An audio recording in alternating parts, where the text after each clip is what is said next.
بنامي خواي حمد وستايش بإخوة تعالى صلاة وسلام سر نازار وشويسما محمد المصطفى صلى الله عليه وآله وسلم وشويس كام بيامي وترن حسكرو خزمتانا باسو قوري همسايي كرو براسي همسا فرق قورن پیغمبر خواه صلى الله عليه وآله وسلم وصيتش كردن بي همساي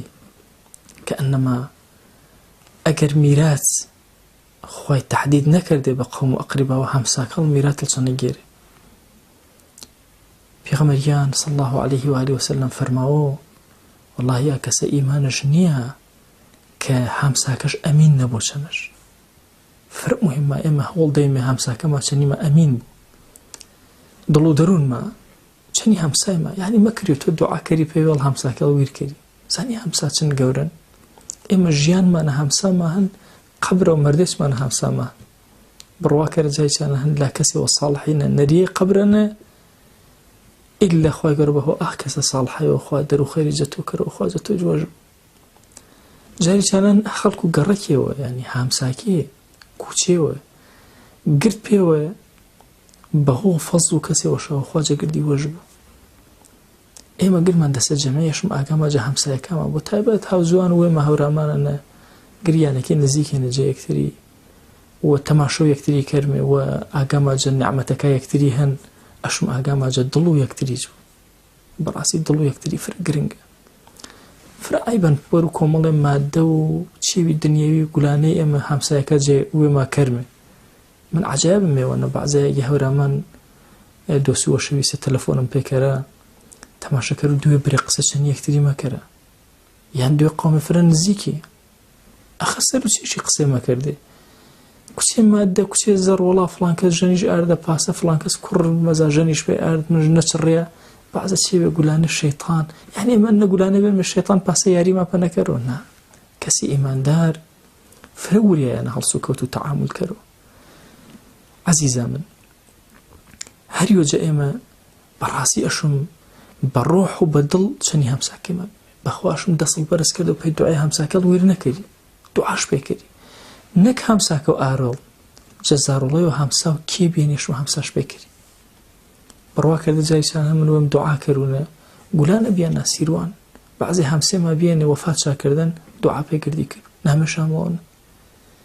سليماني نامش هامون ما هو مسا هلبجه نهم شامونه همسيانو تاتيم جايشان دو عشا بكرو بحرمتو تاتيم وراني يانا كانو يو جا اركاكا سروشانو ايما فسا مسلماني اي دلا باكنا وران ورو يكتري اي دعا خيرين بي يكتري خو ما كريو ما دائما بحق دو حسا انا دلي قولانا انساني قولانا مزانو سنشيني همساكي جمعون ايما هاوزوان يكترين مي قرد ما بيو اشم زان ما چن يكتري هلسو كوت كرمي چن يكتري تعامل كرمي قرد ما بيو الروجانا روانا اشم اما عمي بما خزمتو يكتري ما كردبو پیغمبر خواه صلى الله عليه وآله وسلم قرباني شاكر ما يشا سربري هر زوزو فرماوه او هديت لجارنا اليهودي آیا بشو همسا يهودي كي تاداني بشو همسا يهودي كي تاداني دوبارش كريوه بشو همسا يهودي كي يهودي اما هاوزواني مسلماني ايما بو اقا ما جدلو يكتريبو دائما جيان ويما انا اشم اينا يكرمي بالرئيسا بي ويما اي الرئيسي اشم ايما زانمي اينا حياتو ايما المسلمان چني همساكيش بيسد جامي چانا خيانت مكرو همساكيش يوجه قناها كبيرة كان الانسان تعدا كرو تجاوز شرفي كرو چني همساكيش قناها فرق قورن يعني الزنا اگر رتبه جبو رتبه يوجه خراب ترين جورك الزنا أن إنسان تعدا كرو يان تجاوز كرو يان نظري حرام حتى كرو جا همساكيش إما أشم فرق أقام جا يكتريبو وهمساكي ما بهنو وما زن هجاران چن شيرين بي بيو بير الرشترما زارولي قرركي قرب زالي وجزاني اگر قردش فلاقه كردين كاس خصي نكر شو كبدل صوزي چن يكتري جيوين إسا بحساب ما والله كوتنمي وكتي قيني ما جا يكتريبو رخنا جا يكتري جيرمي نمازمي قشا كرمي وێمە بەدەست وێمە خەریکە گەشەیمە مردن وەرو ئەنێ وەشی ویسەکەم فرە پێویستمە پانێنەکە گردما پێوە هەوڵ دەیمێ محاولات کەرمێ بەشکم خۆی گەوە دەرو خەیری ماوە نەکەرەوە چەنی گوێی بیمێ هەیە چن شیرینە من چەنی هەمساکەم واللهی وباللهی بۆ بە دڵ دوعا کەرە پێی هەمساکە ئای دوعا پێی تۆ کرد تۆ چێوە قینە چای بۆ ئای قینجەتون دەسەوامە دەسەوام هەورامی فەرماوانش وەرو ئەنێشم گرتما پێوە هەوڵ دەیمێ یەک دەسێ بیمێ یەک دڵێ بیمێ حەقما هەن سەر یەکتری زانی حەقی فرە گەورە ئەگەر تۆ یانەکە وێتەنە ئایەتەل کورسیەوانی 40 جە هەمسایەکە هەڵخوا پارێزنوشە 40 جە هەمسایەکە هەڵخوا جە شەیطانی پارێزنوشە جە جنۆکە پیسا پارێزنوشە کەوێ مافما هەن سەر یەکتری خاسەما هەن سەر یەکتری و دێمە بۆ ئی خاسا ویرێ کەرمێ گرما پێوە هەوڵ مەیمێ جۆڵ کەرمێ محاولاتێ کەرمێ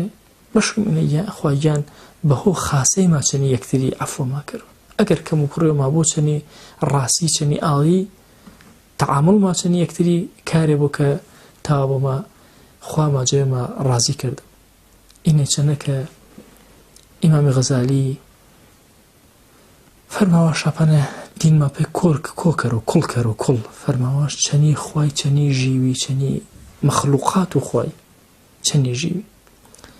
پێوە هەن بەنامێ ڕافعی صاحب وحی القەلەمی کتێبەوەشەن بەنامێ وحی القەلەمی ڕافعی دوێرێمە هەنێ بەز ئانەشەکە صاحب وحی القەلەمی فەرماوە ئەگەر پەنەم واچە ئیسلامی وزە لێ دوێ وشە دوێ کەلیمە بەس ئی دووە کەلیمە بە ئیتر هیچی تەر نەبوو ئیسلامش وزەنە کۆشکەرەوە پێمە چکە مەتامێ فرە گۆژگەرمە قسە و وتارە ماچوو شاپەنە ثەبات الئەخلاق موسڵمانیەتی و ئیسلامیەتی بریتیا جە مەرزیارەی ئەخلاقەکە ئینسان ڕەوشە بەرزەکەوە ئەخلاقە بەرزەکەوە وێڵ مەرزنە سەر و ئەخلاقە بەرزەکە یۆجە ئەخلاقە بەرزەکەوە ئانە چەنی بیچەنی هەمساکە خوایگیان جەگوناحوە هەمسایەکە ماوەش بە جەگوناحوە هەمسایەکە ئاوتاتە و قۆم و کەسوکاری ماوەش بە خوای دڵ و هەمسایەکە یەگوزە بەرەکی خەیری ماچەنەکەرەوە جەگوناح و گردی ماوەش بە خوای گەورە سەرفرازێتاکەرەوە خوا چەنەمە قوبوڵی کەرەوە